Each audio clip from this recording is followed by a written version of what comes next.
Niddah Daf Yud Beis. I just arrived back from Chicago. I'm here in Eretz Yisrael. It was a pretty quick trip. The Gemara says, Rav Yehuda says, that a woman who doesn't deal with taharas should not bring upon herself extra chumras and be biting herself. There's a concept called liboy noikfa. It could cause her husband to not want to be with her because every time he's with her, he'll be chayav achatas. Certainly, she shouldn't do bdika kishir veses. Veses is a very, very short shear after tashmish. As long as it takes him, or as short as it takes him to withdraw, and for her to do bdika, that's a shear veses. Some say even longer than that, she shouldn't do bdika because yes, we can't be certain that it's vade nida, but maybe it's a safek nida, and that will bring him to bring a carbon safek, an asham tali. Now, a woman who is oisik v'taharis and she does a bdika before tashmish, there's a concept called tsnuos, and that is that woman does not use the same bdika cloth twice.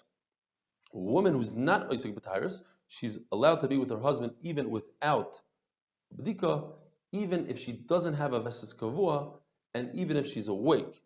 But if she is oisik b'taharis and she doesn't have a veses kavua, she's also to her husband without a bdika, even if she's sleeping.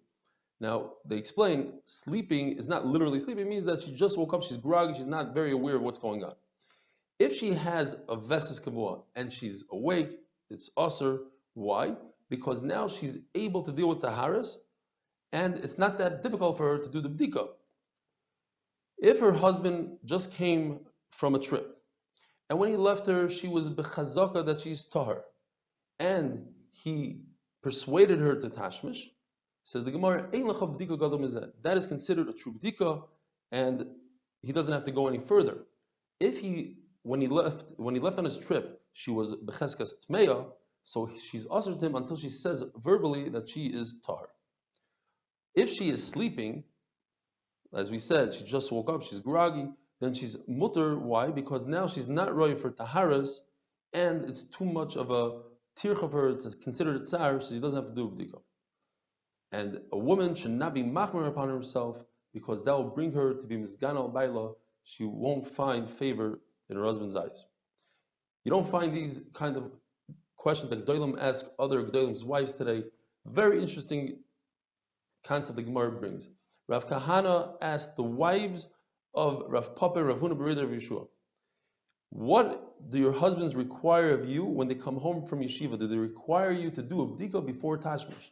And they answered no. And the Gemara explains the reason why Rav Kahana didn't ask Rav Huna and Rav Papa directly is because he was worried that he won't get a straight answer. They'll answer him what they hold halachically is correct, and not how they were machmer upon themselves.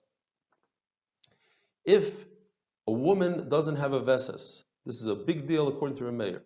According to her mayor, she's asur b'tashmish because perhaps she'll see dam during tashmish and it'll cause the husband a big kilkul, and she'll be machshel her husband.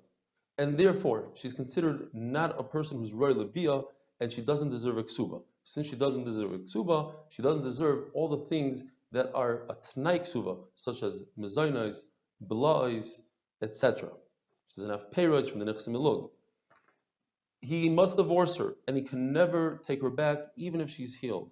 We are concerned that if she's healed, he would be allowed to take her back. Then he'll always say, "Oh, I didn't know that she's healed. I didn't know that she could be healed," and therefore will create a situation where her new children will be mamzerim.